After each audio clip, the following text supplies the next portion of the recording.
Duchess Elinor was expelled from her husband's table while the tenants watched in silence. Duke Sebastian Vale then raised Ravensmere's silver seal before the crowded harvest hall and declared that another woman would govern the estate in her place. Lady Cordelia Fane will assume authority over the household, granaries and mills at once. The words carried beneath the hammer-beamed ceiling with brutal clarity. Farmers who had brought their families to celebrate the harvest lowered their eyes. Servants stood frozen beside untouched platters. At Sebastian's right hand, Cordelia extended one white-gloved palm and received the seal as if accepting a crown. Elinor did not look at her. She kept her attention on her husband. On what charge am I being removed? Sebastian's jaw tightened. He wore the expression he used whenever he wished to make hesitation resemble judgment. 300 sacks of winter grain are missing. Receipts bearing your signature show that they were sold privately through the Whitcomb warehouse. A murmur passed among the tenants. 300 sacks meant bread through February. It meant seed for spring. It meant children surviving if the winter proved hard. Cordelia placed 6 receipts upon the table. The warehouse clerk has sworn that Her Grace arranged every transaction. Elinor lifted the first page but did not touch it. The signature resembled hers, yet the paper did not. Ravensmere purchased its account sheets from Bellamy Mill, whose watermark appeared beneath candlelight as a small bell inside a circle. These pages bore a crowned heron. "Give me an hour with the granary books," Elinor said. "The weights, cart tallies, and warehouse receipts must agree. If they do not, I have heard enough of your figures." Sebastian's interruption struck harder than a shout. For 3 years, those figures had kept Ravensmere alive.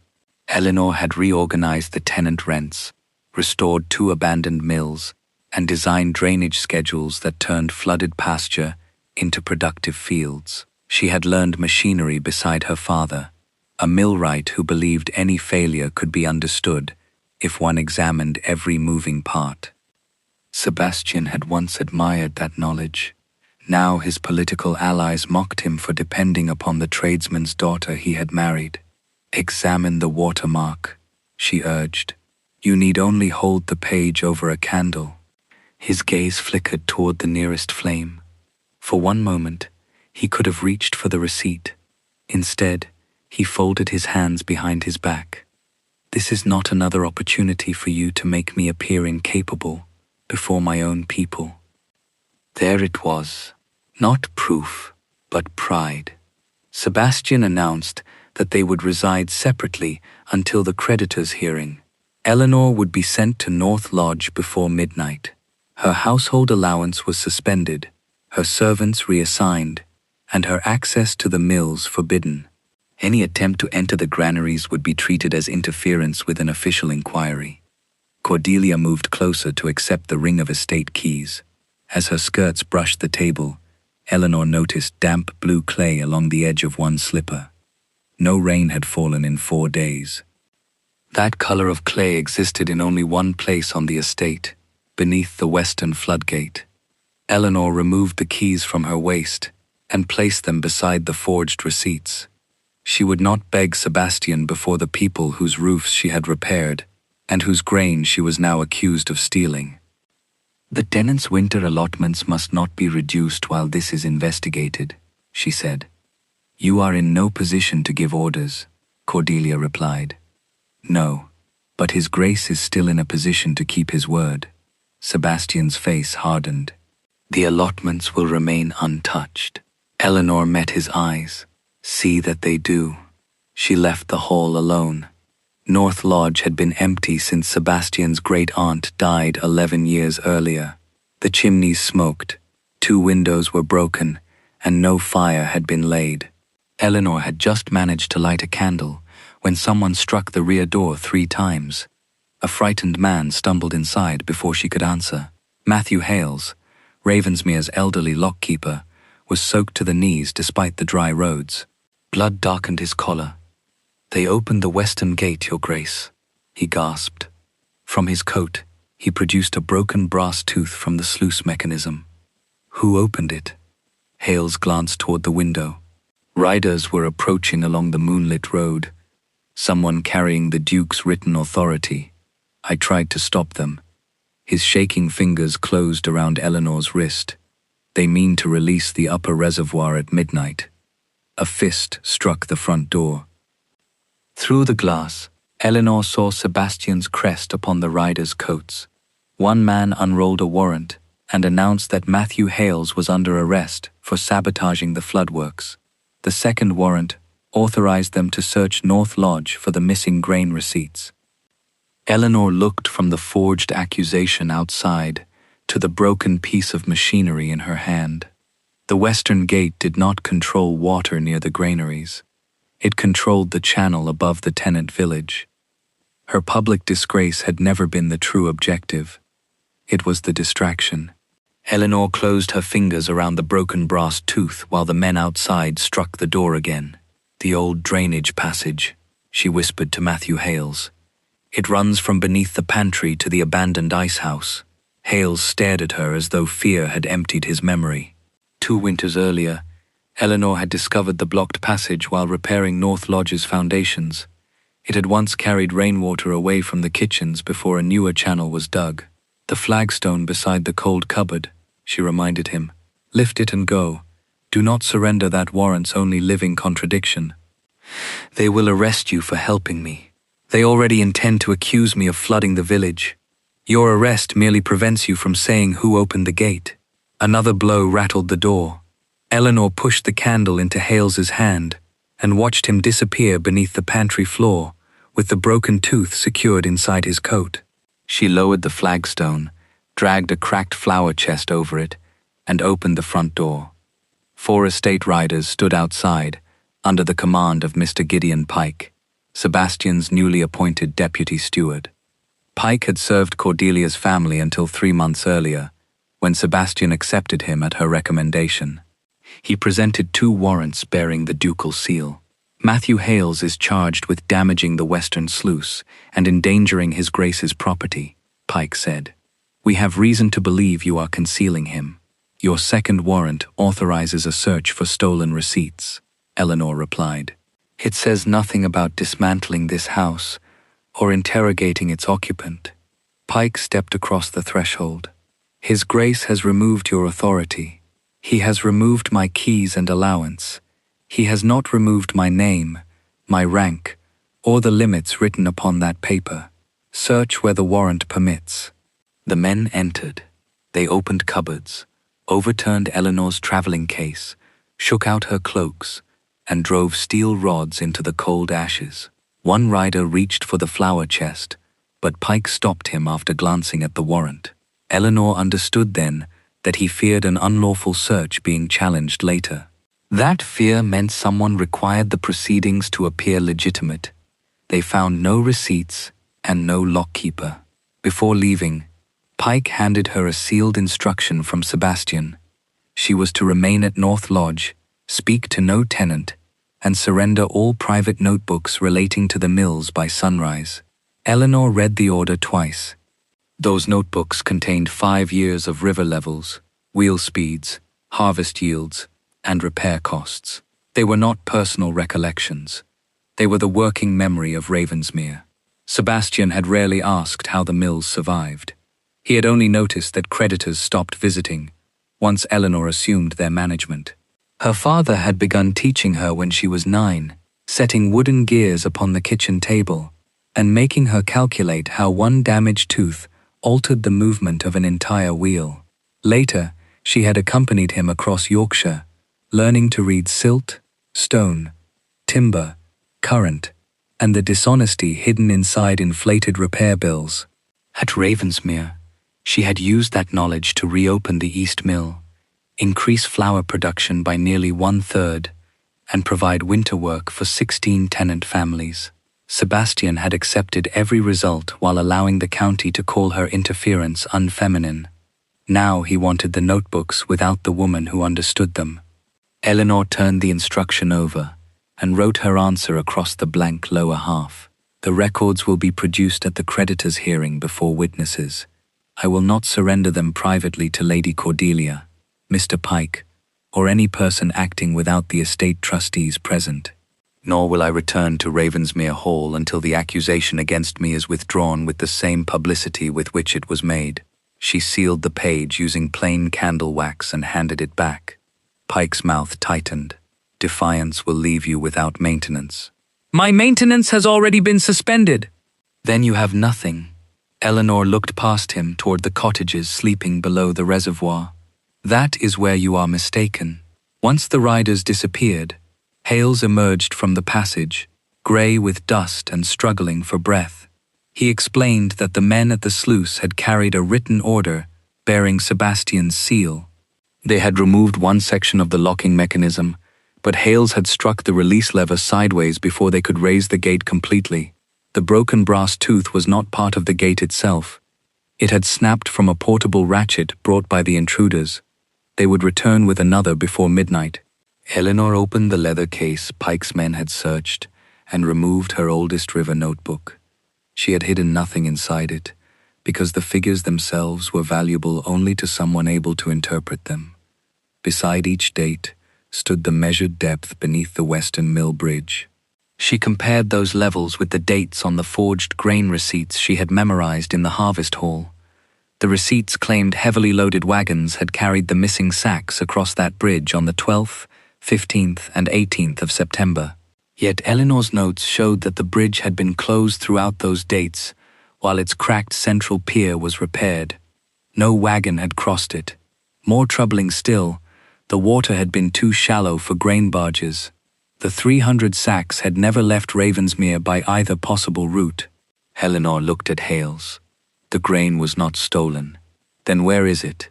Either it is still hidden on the estate, or it never existed. A distant bell rang once from the direction of the Western Mill, then stopped abruptly. Hales went pale.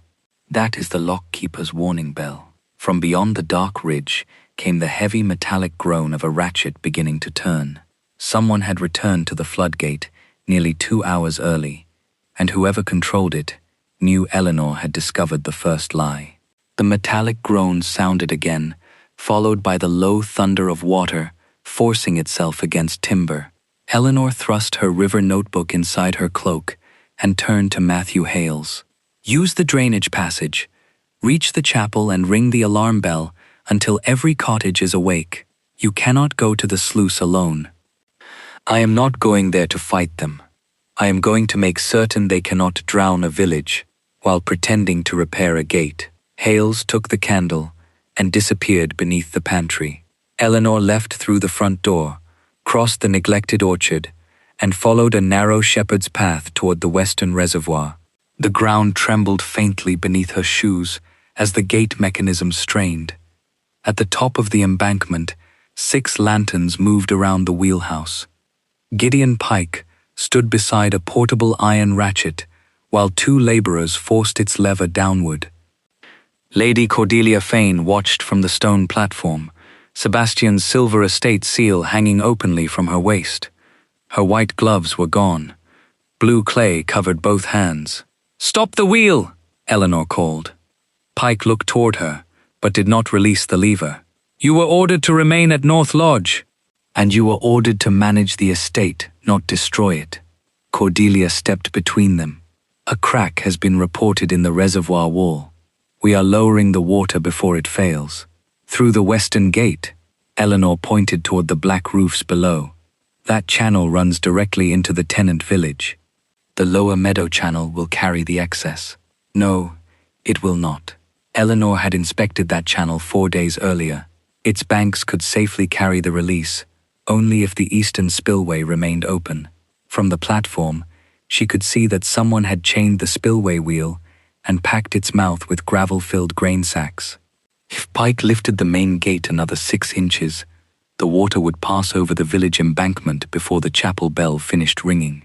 Cordelia's expression remained perfectly composed. "Mr. Pike assures me the danger is negligible. Then Mr. Pike has either never measured moving water or expects the dead to dispute his arithmetic." Elinor moved toward the emergency counterweight. Pike caught her arm. She drove the heel of her shoe against the locking wedge beneath the lever. The jolt forced him to release her. Touch the mechanism again, he warned, and I shall arrest you. If I do not touch it, you may soon require a boat. The chapel bell began to ring across the valley. Once, twice, then without pause. Lights appeared in the cottages. Pike's labourers exchanged uncertain glances.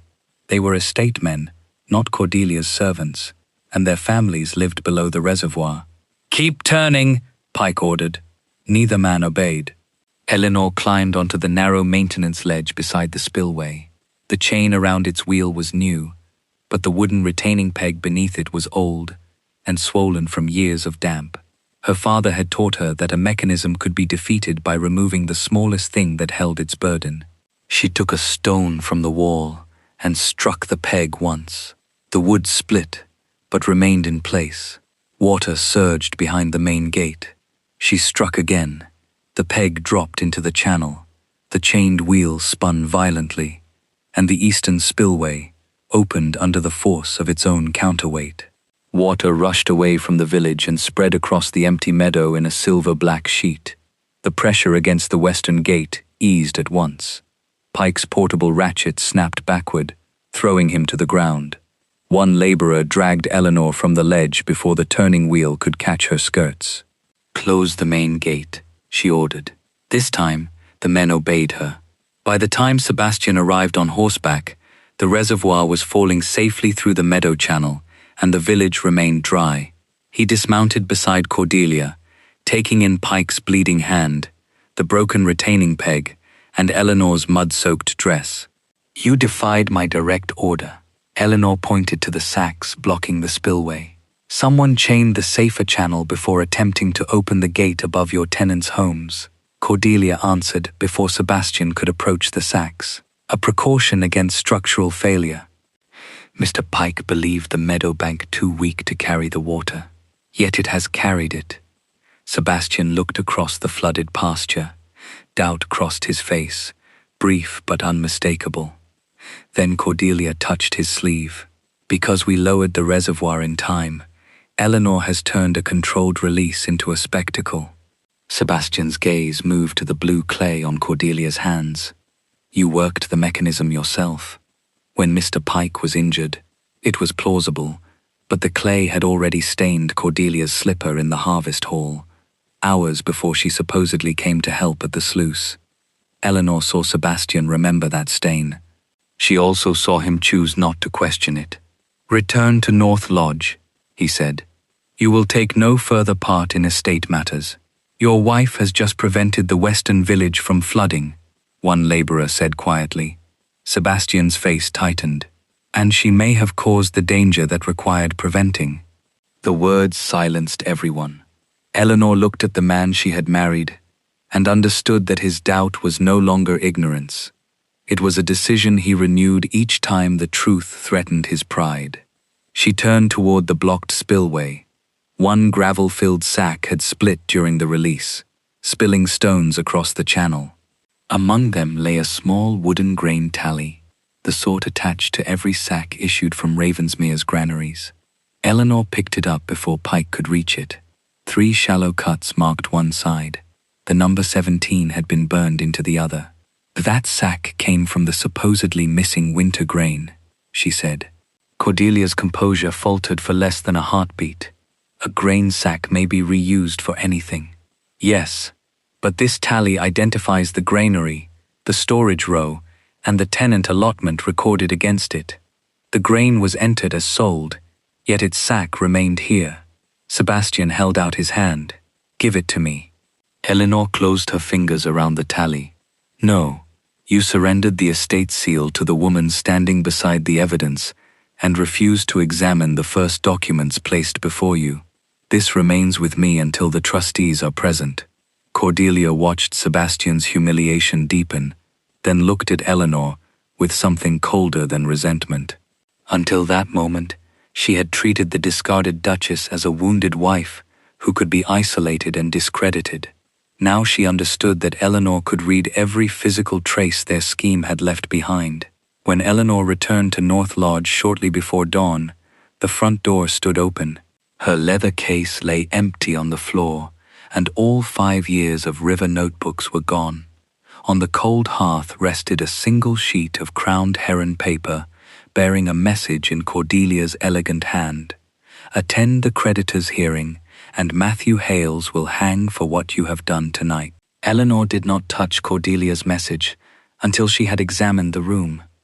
Mud marked the floor beneath the window, but the thieves had entered through the front door, using one of the estate keys now controlled by Cordelia. They had taken only the river notebooks. Her clothing, silver-backed brush, and mother's small pearl brooch remained untouched, proving that robbery had never been their purpose. Someone wanted the measurements that contradicted the forged grain receipts to disappear. Elinor folded the threatening note without adding her fingerprints to the wax and slipped it into the empty leather case. The wooden tally marked 17 remained hidden inside her glove. She could no longer keep either object at North Lodge, and she could not take them to Sebastian while Cordelia controlled access to him. Instead, she returned through the drainage passage and followed it toward the chapel. Matthew Hales was not there. The bell rope still swayed, but fresh hoofprints surrounded the churchyard. Elinor found a smear of blood on the side door and feared Pike had already captured him.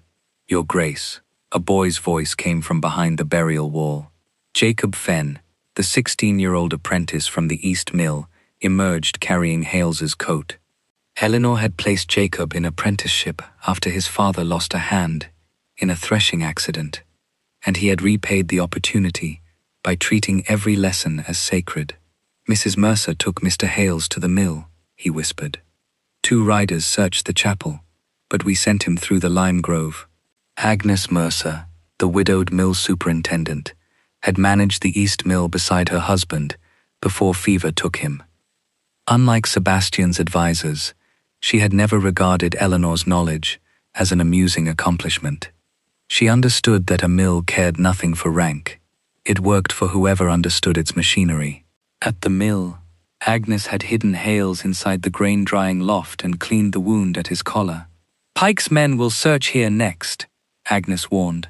Elinor placed Cordelia's note and the wooden tally upon the flower table.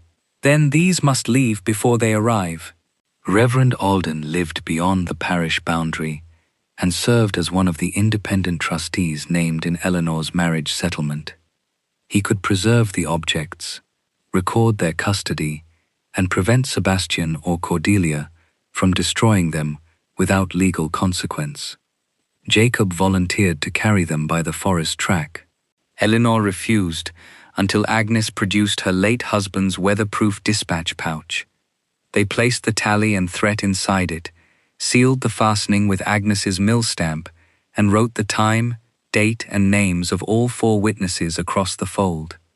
Hales added a short statement describing the men who had opened the western gate. Elinor did not ask him to name Cordelia because he had not seen her there. She would not weaken the truth by demanding more than a witness knew. Jacob left through the rear yard minutes before Pike's riders reached the main road. Elinor then turned to the problem of the missing grain. Tally 17 belonged to the 3rd storage row of the upper granary, where sacks intended for the village of Halewick had been stacked after harvest. Those sacks had supposedly been sold and carried across a closed bridge, yet at least one had been filled with gravel and used to block the spillway. "If they emptied 300 sacks," Agnes said, "someone would have noticed the grain." "Unless they never emptied them," Elinor replied. "The forged receipts created a sale on paper, but the conspirators needed the grain hidden long enough for the tenants to believe Elinor had stolen it. Ravensmere's regular granaries were too closely watched. Only one building could conceal such a quantity without requiring carts to leave the estate: the old malt house beside the abandoned South Brewery. It had been closed for 8 years, and Gideon Pike had ordered its roof repaired 1 month earlier, despite claiming no money existed for essential mill work. Elinor, Agnes, and 2 trusted millers approached the malt house shortly after sunrise. A new iron lock secured the doors, but flower beetles gathered beneath the threshold. Elinor knelt and touched the pale dust caught between the stones. It was not flour. It was barley husk, crushed beneath hundreds of heavy sacks. She measured the depth of the wagon tracks beside the building, compared the wheel spacing with Ravensmere's grain carts, and found fresh impressions beneath a thin layer of swept soil. "The grain is inside," she said. Breaking the lock would allow Cordelia to accuse them of trespass and tampering with evidence. Cordelia therefore sent Agnes to summon the parish constable and 3 tenant representatives before the door was disturbed. That caution cost them time. Cordelia arrived first in Sebastian's carriage, accompanied by Pike and 6 armed estate men.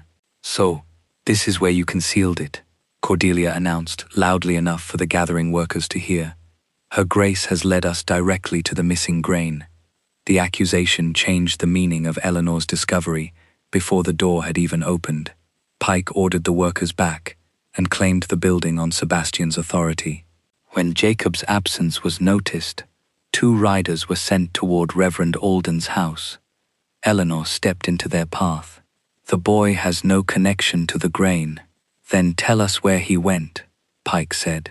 "No, he threatened to arrest Agnes and close the East Mill unless Elinor surrendered herself for questioning."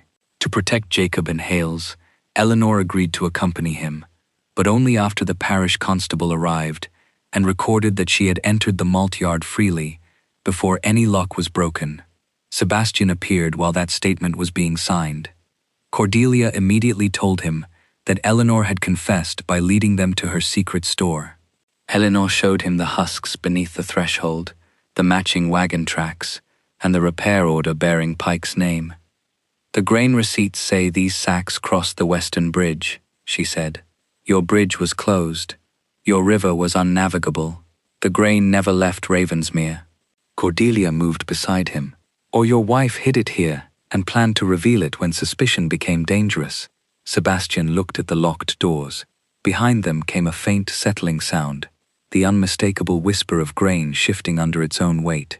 He heard it. Everyone did. Elinor held out the iron bar the constable had brought. "You accused me publicly without examining a watermark. You dismissed the river levels without reading a single measurement. Here is your opportunity to learn whether I lied." Sebastian took the bar, but Cordelia caught his wrist. "If you open that door without the creditors present, Elinor will claim the evidence was altered under your authority." For the first time, the choice stood before him without distance, pride, or forged paper to obscure it. Elinor stepped away from the lock. "Open it, Sebastian. See what is inside before you sign another order against me." Sebastian held the iron bar against the malthouse lock but did not strike it. Behind the door, grain shifted again with a dry, unmistakable hiss.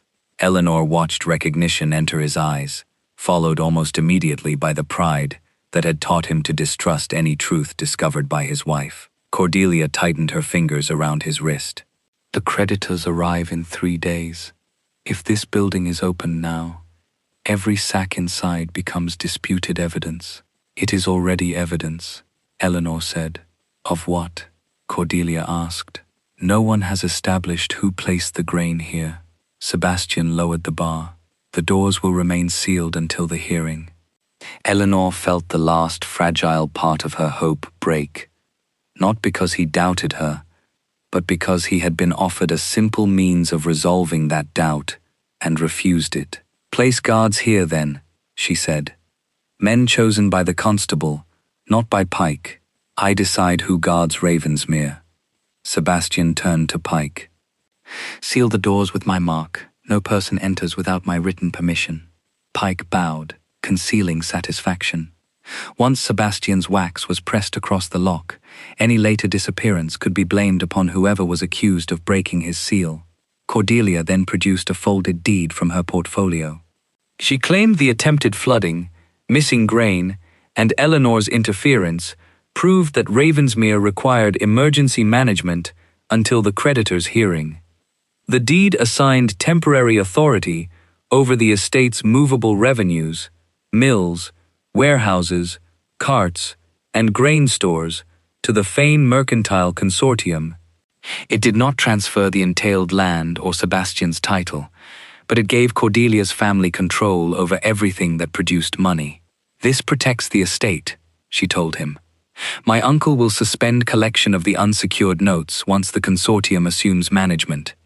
Refuse, and those notes will be called tomorrow. Elinor understood the trap at once. If you sign, Cordelia controls the evidence against her. She may move every sack, dismiss every miller, and claim every loss as a debt owed to her family. You expect me to trust your judgment after tonight? Sebastian demanded. I expect you to trust your own eyes. The grain is behind that door. Perhaps because you put it there. The constable looked down.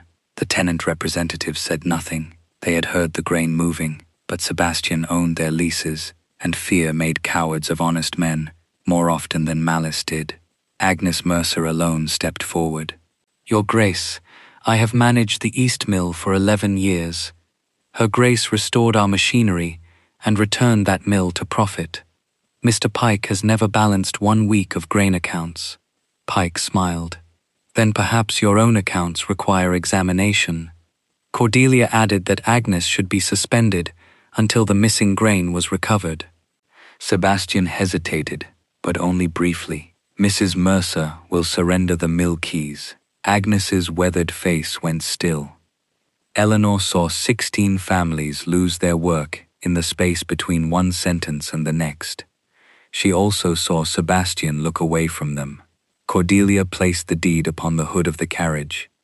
Sign it, and my uncle's money will keep Ravensmere solvent until the hearing. Sebastian took the pen. Elinor made one final attempt. Send for Reverend Alden. He is an independent trustee and has the authority to examine the accounts without serving either of us. Alden has always favored you. He favors documented fact. Enough. Sebastian signed the deed. He pressed his ring into the wax and handed control of Ravensmere's income to the family that had manufactured its crisis. At that moment, riders returned with Jacob Fenn between them. The boy's lip was split, and one sleeve had been torn away, but the weatherproof dispatch pouch was no longer on his shoulder.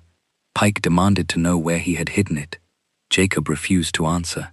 Charge him with stealing estate documents, Cordelia said. Elinor stepped between the boy and the riders. He carried property belonging to me. Under coverture, your property belongs to your husband, Pike replied. Not documents entrusted to a settlement trustee. She looked at Sebastian. If you permit them to imprison this boy, every tenant will know what your new administrators do to witnesses. Sebastian's expression tightened. Release him. Elinor will be confined at North Lodge in his place until the hearing.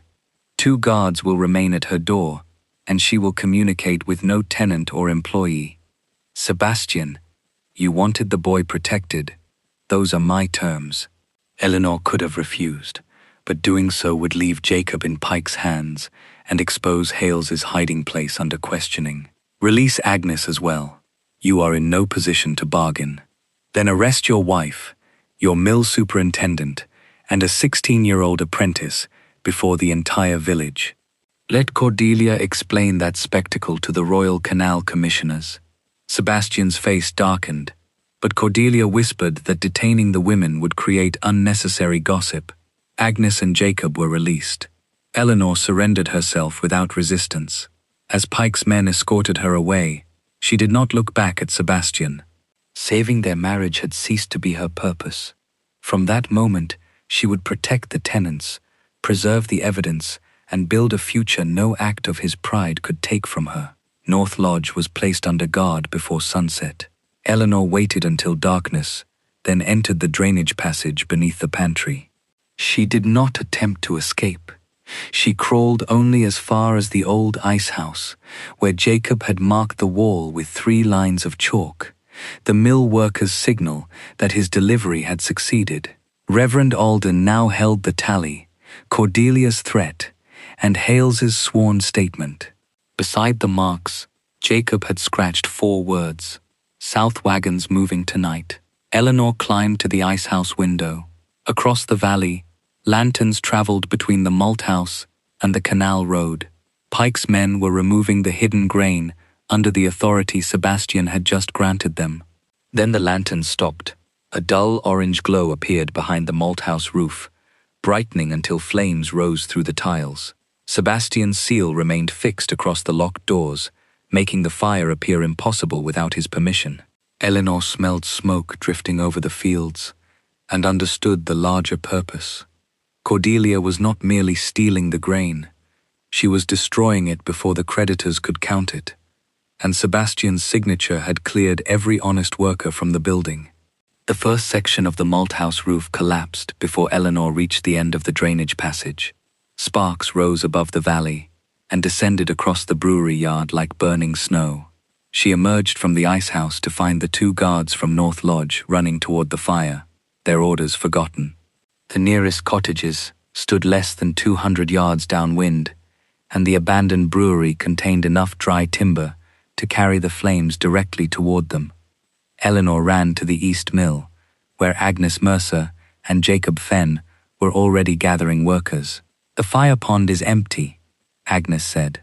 "Pike ordered it drained this afternoon." The pond had been supplied by a narrow branch of the mill leat. Someone had closed its inlet and diverted the water toward the Fane-controlled canal road. Every preparation had been made before Sebastian signed the emergency deed. Cordelia had not merely expected the fire, she had arranged the estate so no one could extinguish it. Elinor climbed onto a cart and called the workers closer. "Do not waste buckets on the malt house. The roof is lost. Soak the brewery wall and strip every loose board between it and the cottages. Agnes, take half the men to the mill race. Jacob, wake every family and move the children to the chapel." The frightened workers obeyed because they had followed her through failed harvests and broken machinery. Sebastian arrived with 12 servants, shouting for the estate fire engine. Pike blocked the carriage yard. "The engine, horses, and water carts are now consortium property, Your Grace. Lady Cordelia ordered them held for the protection of the mills." Sebastian stared at him. "I am ordering you to release them. The deed grants operational authority to the Fane Consortium until the creditor's hearing. This is my estate." Pike's expression remained respectful. "And that is your signature." For the first time, Sebastian experienced the consequence Elinor had warned him about. He had transferred control to the people creating the emergency, and rank could not erase the contract he had voluntarily signed. He turned toward Elinor. "How do we fill the pond?" She looked at the fire advancing along the brewery eaves. "The normal inlet will take an hour to reopen. We have less than 15 minutes. Her father had once shown her how an overshot wheel could be reversed briefly if its tail race stood higher than an adjacent channel. The maneuver risked cracking the axle and destroying the bearings, but the East Mill could force water backward into the fire pond. Saving the cottages might cost 16 families their livelihood. Elinor looked at Agnes. "If we reverse the wheel, we may ruin it." Agnes watched sparks falling toward the village. "Machines can be rebuilt. Children cannot." Together, they opened the lower race, blocked the flower channel with timber shutters, and attached the emergency chain to the wheel shaft. Sebastian joined the millers at the capstan without being asked. Elinor gave the signal. The men hauled until the great wheel groaned against its ordinary direction. One bearing split with a crack like a pistol shot, but water surged backward through the narrow branch and began filling the pond. Workers formed bucket lines, while others tore burning shingles from the brewery roof. The malt house collapsed inward, sending a wall of heat across the yard. Sebastian threw himself beside Elinor as a flaming beam struck the ground where she had stood. "You should be at North Lodge," he said, breathless, "and your tenants should not be burning because you signed away their water carts." She pulled free and returned to the sluice controls. The pond supplied enough water to save the brewery wall and the first row of cottages. By dawn, the malt house was a smoking shell. The East Mill wheel stood motionless with a fractured axle, and 87 sacks of grain had burned inside. The rest were gone. Cart tracks led from the rear doors toward the canal road, but Pike had ordered the road swept and the horses removed before anyone could follow. Cordelia arrived after the danger had passed, dressed in an immaculate traveling gown.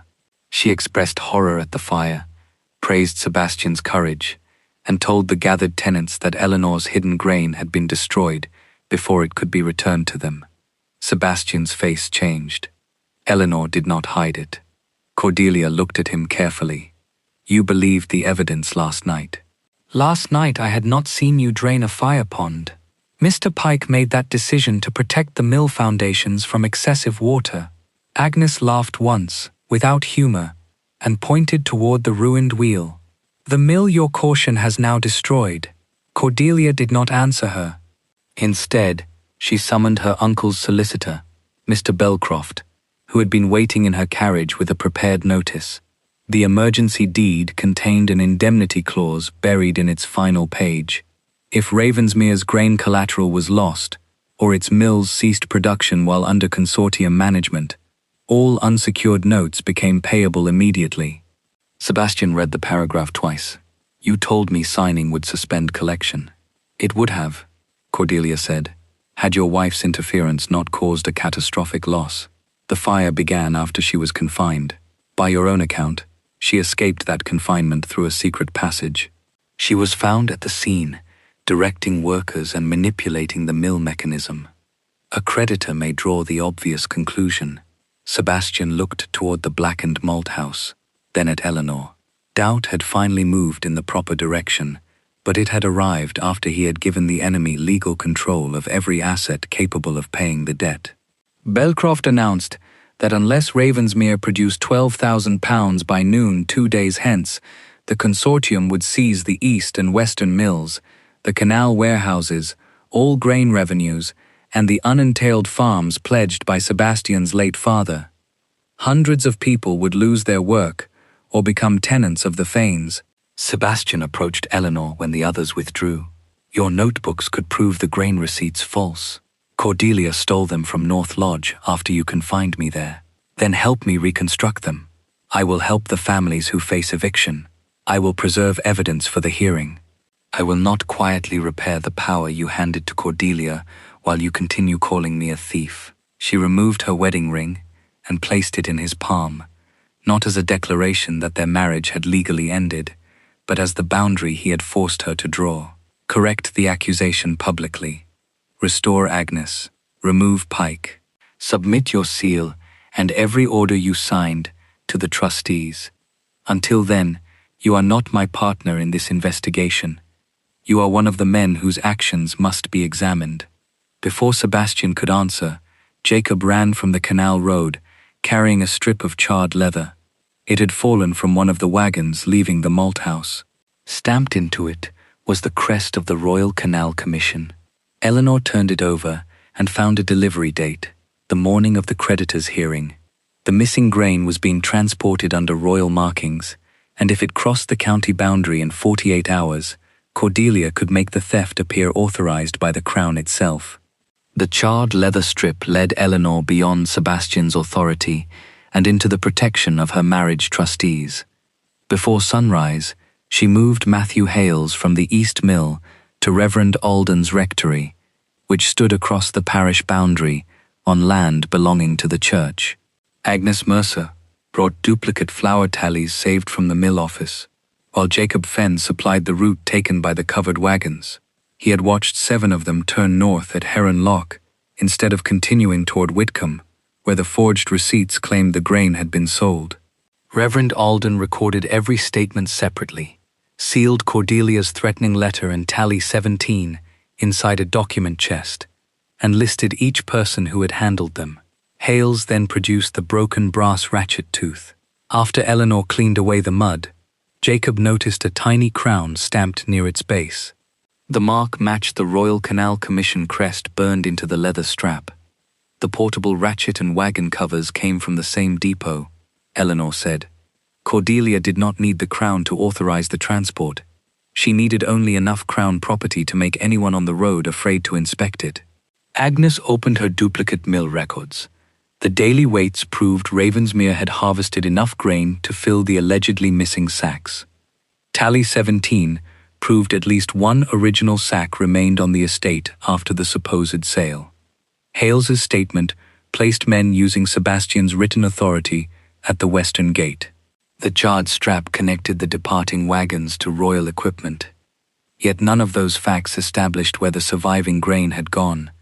They needed the Heron Lock transit register before Cordelia's wagons crossed the county boundary. Sebastian arrived at the rectory before they could leave. Alden refused to admit him until he surrendered his sword, dismissed his servants, and entered alone. The Duke complied. He looked as though the hours since the fire had aged him by years, but Elinor felt no impulse to comfort him. "I have suspended Pike from my personal service," he said. "You cannot remove him from the consortium without breaking the deed." "I know." The admission cost him. "Cordelia has stationed her own men at both mills. She claims the assignment gives her that right." "It does. I warned you before you signed it." Sebastian accepted the words without defense.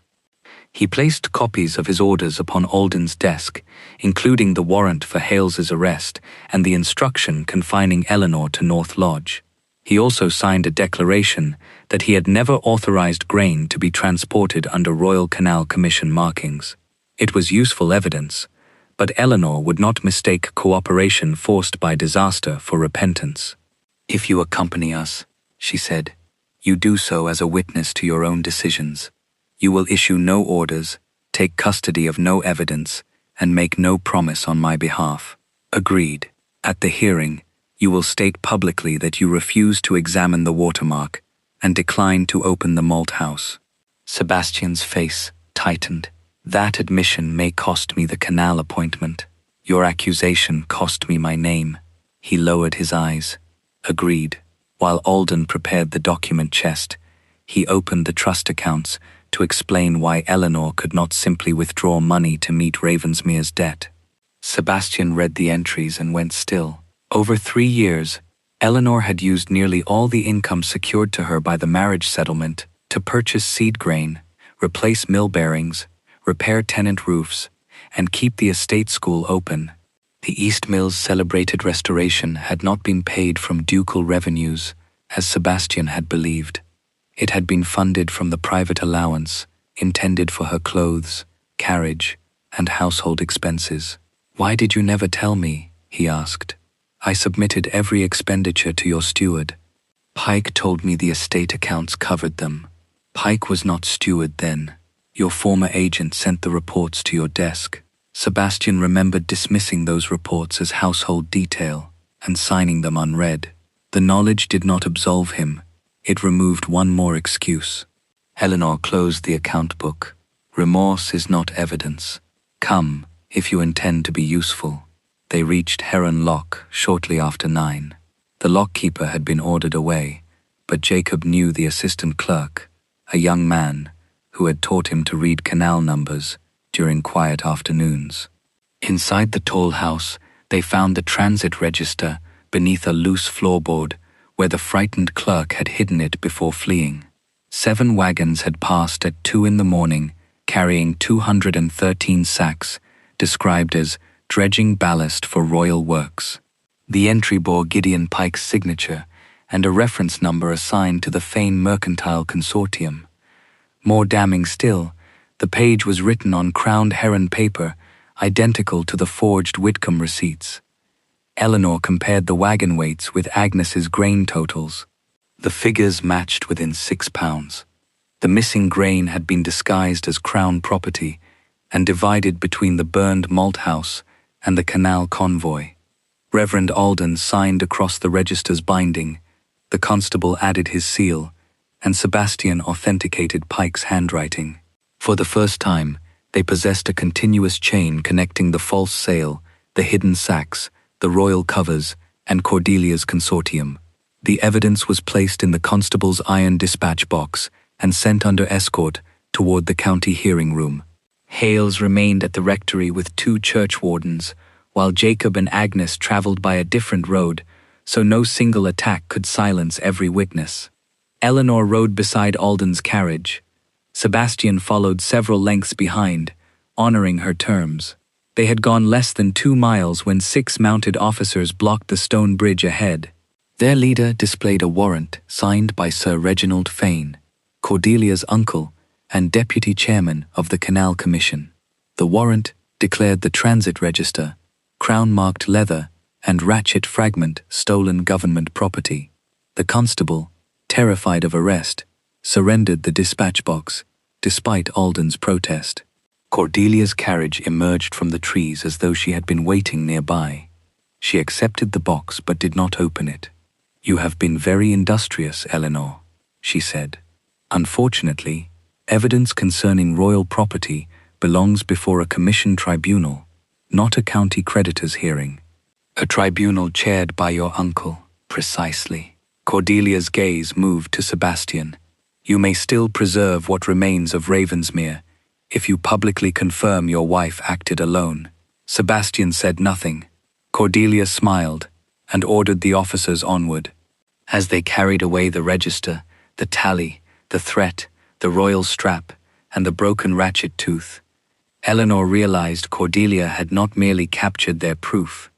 She had learned the identities of every witness named in Alden's custody list, and the creditor's hearing would begin the following morning.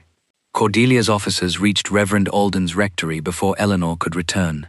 They arrested Matthew Hales under the original sabotage warrant, confiscated Alden's custody notes, and threatened the churchwardens with obstruction of a royal inquiry. Agnes Mercer found the East Mill chained shut under consortium authority, while Jacob Fenn's apprenticeship was cancelled and his family ordered to leave their cottage within 7 days. Cordelia had attacked every person who had helped Elinor, and she had done it using the authority Sebastian had placed in her hands. By sunset, a notice appeared outside the county hall, accusing Elinor of stealing estate grain, damaging the Western Sluice, falsifying royal transport records, and conspiring with mill workers to defraud Ravensmere's creditors. The preliminary creditors' hearing began the next morning before a room crowded with tenants, landowners, magistrates, and representatives of the Royal Canal Commission. Sir Reginald Fane sat among the commissioners, while his niece occupied the place beside Sebastian that had once belonged to Elinor. Cordelia presented the iron dispatch box seized at the bridge. Its seals had been broken. The transit register was gone. The broken ratchet tooth had been replaced by an ordinary piece of scrap metal, and her threatening letter had disappeared. Only tally 17 remained. Cordelia held it up as proof that Elinor had removed identification markers from the hidden grain. "The Duchess constructed an accusation against my family after her theft was discovered," she said. "She recruited a disgruntled lockkeeper, a dismissed mill superintendent, and an impressionable apprentice. When the malt house burned, she attempted to insert forged material into a royal register. Reverend Alden protested that the box had been altered after its seizure, but Sir Reginald ruled his custody record inadmissible because it had never reached the county clerk." Hales was brought into the hall under guard. His bruised face and status as an accused saboteur allowed Cordelia's solicitor to discredit him before he gave more than 3 answers. Agnes's duplicate mill tallies were dismissed as records created by an employee whose position depended upon Elinor. Jacob was not permitted to testify because of his age. One by one, every piece of apparent proof was separated from the chain that gave it meaning. Cordelia then produced Elinor's stolen river notebooks. Several pages had been replaced. The altered entries showed unusually high water beneath the Western Bridge on the dates the grain was supposedly transported, making both wagons and barges appear possible. "These books were taken from my residence," Elinor said. "Taken for the protection of the estate," Cordelia corrected. "The entries are in your hand. The handwriting was an expert imitation, but handwriting alone would not expose it. Sir Reginald announced that the commissioners would accept the notebooks as authentic unless Elinor could produce independent measurements before noon the following day. Without them, the grain receipts would stand, the consortium would seize the mills, and Hales would be committed for trial." Cordelia appeared to have won. Then Sebastian rose. He did not look toward Elinor before addressing the room. "The accusation against my wife began with me," he said. "I refused her request to inspect the receipts. I declined to examine their watermark. I confined her at North Lodge, transferred the estate seal to Lady Cordelia, and signed the emergency deed without reading its final provisions. Cordelia's face lost its careful calm. Sir Reginald warned him that such admissions would demonstrate negligence unfit for a member of the Royal Canal Commission. "Then I resign the appointment," Sebastian said. A murmur swept through the chamber. The appointment had been the political ambition for which he had sacrificed Elinor's reputation. He removed the commission ribbon from his coat and placed it on the table.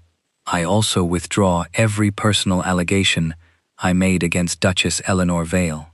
Whatever this tribunal decides concerning the grain, I had no sufficient evidence to call my wife a thief. I chose pride over examination, and my choice enabled others to control Ravensmere. The confession cost him his appointment, his political allies, and the appearance of unquestioned authority. It did not restore Elinor's name." Sir Reginald ruled that Sebastian's remorse had no bearing on the authenticity of the receipts, and Cordelia demanded the hearing proceed. During the recess, Sebastian approached Elinor beneath the public gaze. "Tell me what else I must do." "Do not ask me to design your penance," she replied. "Protect Hales without directing his testimony. Restore Jacob's family cottage from your private funds. Honor Agnes's wages whether the mill is seized or not. Then accept that none of it purchases my return." Pain moved across his face, but he bowed. "I understand." "No," Elinor said quietly. "You are beginning to." She walked outside with Agnes and Jacob, carrying nothing but her memory of measurements everyone else believed had been destroyed. At the western bridge, she stood beneath the central arch and examined the brass gauge plate her father had helped her install 3 years earlier. Each time Elinor recorded the river depth, she had made a tiny file mark beside the corresponding number so she could detect whether the plate shifted during floods. The altered notebooks showed water high enough to float loaded barges, but the original gauge bore no marks at those levels on any of the disputed dates. More importantly, pale mortar crossed the bridge pier above the low water line. The repair had been completed while the bridge was closed, and 3 masons had been paid by the parish, not Ravensmere. Cordelia had changed the numbers in the notebooks, but she could not alter stonework witnessed by independent laborers. Elinor then remembered Cordelia's first mistake at the malt house. Before the lock was opened, Cordelia had called it Elinor's secret store. After the fire, she had stated that Elinor's hidden grain had been destroyed. She had repeatedly demonstrated knowledge of what stood behind a sealed door she claimed never to have entered. The trap became clear. At the final hearing, Elinor would not begin by accusing Cordelia. She would ask her to swear to one route by which the grain had supposedly left Ravensmere, and to state when she first learned what the malt house contained. Whichever answer Cordelia chose, the bridge, the river gauge, the witnesses, and her own earlier words would prove it impossible. Elinor touched the unaltered brass plate and looked toward the county hall. "Tomorrow," she said, "we make her choose the lie she cannot escape." Elinor spent the night protecting people before preparing to confront Cordelia.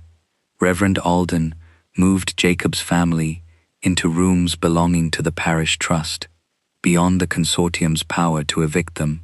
Agnes Mercer and the 3 millers who had witnessed the blocked spillway slept at the rectory under the protection of church wardens. Sebastian paid for an independent physician and solicitor to remain with Matthew Hales at the county jail, ensuring that no commission officer could remove or question him in secret. Elinor asked nothing else of her husband. With Alden and 2 parish surveyors as witnesses, she removed the brass gauge plate from the western bridge. Each screw was wrapped separately. The plate was sealed inside a wooden case, and the position of every file mark was copied before sunrise.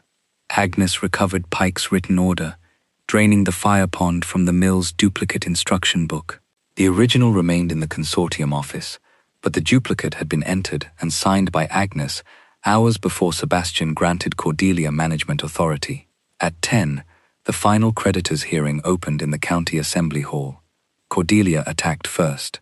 She accused Elinor of hiding the grain, recruiting estate workers to manufacture evidence, damaging the mill wheel to create sympathy, and setting the malthouse fire after escaping from North Lodge. Sir Reginald Fane presented the altered river notebooks as proof that barges could have transported the grain to Whitcomb. He demanded immediate enforcement of the consortium deed and Hales's commitment for trial. Elinor waited until every accusation had been entered into the official record. Then she asked Cordelia one question. By what route did the 300 sacks leave Ravensmere? Cordelia glanced at the altered notebooks. They were loaded onto barges below the western bridge, not carried over the bridge by wagons.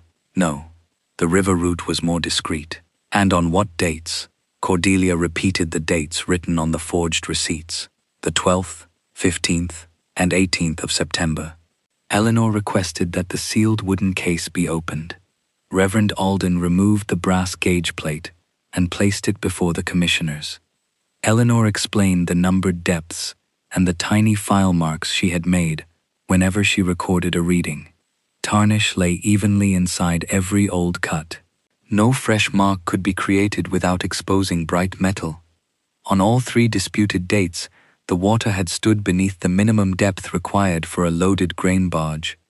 2 parish surveyors confirmed the measurement, while Agnes produced the mill wheel tallies showing reduced flow during the same week. Cordelia claimed Elinor had altered the gauge long before committing the theft. Elinor nodded, as though accepting the possibility. Then perhaps the grain crossed by wagon after all. I have already stated that it did not. You have, and that answer is now part of the record. She called the 3 masons who had repaired the western bridge. Their parish payment receipts established that the central arch had been closed from the 10th through the 19th of September. No loaded wagon could have crossed it, while the low river made barge transport equally impossible. The grain had never travelled to Whitcomb on the dates Cordelia swore it had. Elinor next asked when Cordelia first learned that sacks were stored inside the abandoned malt house. After the Duchess led us there, Cordelia replied. Before or after the lock was opened? After. The parish constable shifted uneasily. Elinor asked him to repeat the statement he had recorded in the malt yard. Though frightened, he admitted that Cordelia had called the building Elinor's secret store, while Sebastian's seal remained unbroken across the locked doors. Agnes and 2 tenant representatives confirmed the same words. Cordelia argued that Pike had informed her what was inside. Then Mr. Pike knew the grain was there before any lawful search, Elinor said. How? Pike claimed an anonymous servant had reported it. He could give no name, date, or written statement. Elinor placed a copy of the malthouse repair order beside Tally 17. Pike had arranged repairs 1 month before the supposed theft was discovered. The grain sacks were then moved there using Ravensmere carts, and 1 sack from storage row 17 was emptied and packed with gravel to block the eastern spillway. 6 workers testified that Elinor had recovered the tally from the split sack before it entered Cordelia's custody. Cordelia attacked the custody chain, but the object had remained inside the dispatch box, seized by her own officers. If it was false, then her officers had preserved false evidence. If it was genuine, the missing grain had been used in the attempted flood. Elinor then reconstructed the finances. The Fane consortium had purchased Ravensmere's unsecured notes 2 months earlier through 3 separate agents, concealing that one family controlled them all. The emergency deed Cordelia brought to the malt yard had been drafted before the fire, and its indemnity clause profited the consortium only if the grain disappeared and the mills stopped. The fire pond was drained hours before the deed gave Cordelia authority to order it. The conspiracy therefore required advanced knowledge of both the hidden grain and the coming fire. Sir Reginald attempted to stop the inquiry, but Sebastian rose and reminded the magistrates that he had resigned from the commission and formally requested an independent county investigation into the Fanes. Public attention shifted. Cordelia's certainty began to crack. Elinor did not press harder. She returned to the crowned heron watermark appearing on the forged receipts, the altered notebook pages, Cordelia's threat, and the false transit register. A former clerk from Heronbridge Paperworks, testified that such sheets were manufactured exclusively for the Fane offices and the Royal Canal Commission. Elinor could not have purchased them openly, but Cordelia and her uncle possessed unrestricted access. "Paper alone proves nothing," Cordelia said. "No," Elinor agreed, "but impossible transport, prior knowledge, hidden ownership of the debts, a prepared indemnity clause, a deliberately emptied fire pond, and exclusive access to every forged sheet prove considerably more." She placed Agnes's duplicate instruction book upon the table. The order to drain the fire pond was dated 3 days before Elinor's public accusation. It carried Sebastian's abbreviated signature and an impression of the ducal seal. Cordelia claimed the Duke had authorized it privately and merely forgotten. Elinor turned toward Sebastian. He was the only person in the room who could authenticate both his signature and the seal he had surrendered. "Before you answer," she said, "remember that this order was issued before you gave Lady Cordelia authority, before the grain was declared missing, and before anyone supposedly knew the malt house would burn. Did you sign it, Sebastian?" "No," Sebastian said. His answer crossed the assembly hall without hesitation. "I did not sign that order, nor did I authorize the fire pond to be drained." He examined the wax beneath the commissioner's lamp and confirmed that the impression came from the genuine ducal matrix. Cordelia argued that he had forgotten issuing it, but Sebastian produced his seal register. Until the harvest supper, the matrix had been stored in his study, where Gideon Pike had enjoyed unrestricted access as deputy steward. Pike had copied Sebastian's abbreviated signature, stolen the seal long enough to stamp the order, and returned it before anyone noticed. Cordelia later received the same seal publicly, allowing every subsequent forged command to appear legitimate. Elinor assembled the mechanism piece by piece. 2 months earlier, the Fanes had secretly purchased Ravensmere's vulnerable notes through separate agents. Pike then used Elinor's genuine reports to imitate her hand, created a fictional sale of 300 grain sacks, and replaced the corresponding pages in her notebooks. Most of the grain was hidden in the malt house. Several empty sacks were packed with gravel to block the safe spillway. Cordelia intended the western gate to flood the tenant village, damage the mills, and make Elinor appear vengeful after her expulsion. When Elinor prevented that disaster, the conspirators moved the grain under stolen Royal Canal Commission covers, burned what remained, and triggered the indemnity clause in the emergency deed they had persuaded Sebastian to sign. Sir Reginald supplied commission paper, equipment, and warrants so that no local officer would challenge them. Cordelia's fatal error was assuming Sebastian's humiliation would keep him loyal to the lie. Instead, he surrendered his appointment and authenticated every decision through which he had enabled her. Independent commissioners ordered Heron Lock searched before the hearing ended. Officers recovered 213 Ravensmere sacks inside a commission warehouse, along with 7 royal wagon covers and the missing transit register. The weights matched Agnes's mill totals. Tally 17 matched the split gravel sack found at the western sluice. Faced with the recovered grain and the impossible transport dates, the magistrates froze the consortium deed, released Matthew Hales, and referred Cordelia, Pike, and Sir Reginald for prosecution. Pike was charged with forgery, arson, theft, and endangering the village. Cordelia faced conspiracy, fraud, perjury, and attempted unlawful seizure of estate revenues. Sir Reginald was suspended from the commission, pending a parliamentary inquiry into his abuse of royal authority. Their punishment did not erase Ravensmere's lawful debts. Sebastian still owed the money his father had borrowed, and the burned grain could not be restored by a verdict. He sold his London house, racing stable, and an unentailed hunting property to satisfy the legitimate creditors. He permanently lost the canal appointment and the political alliance he had valued above his wife. Before the same tenants who had witnessed Elinor's expulsion, he withdrew every accusation and named his failures without blaming Cordelia for choices that had been his own. My wife asked me to examine the receipts, and I refused. She asked me to open the malt house, and I refused.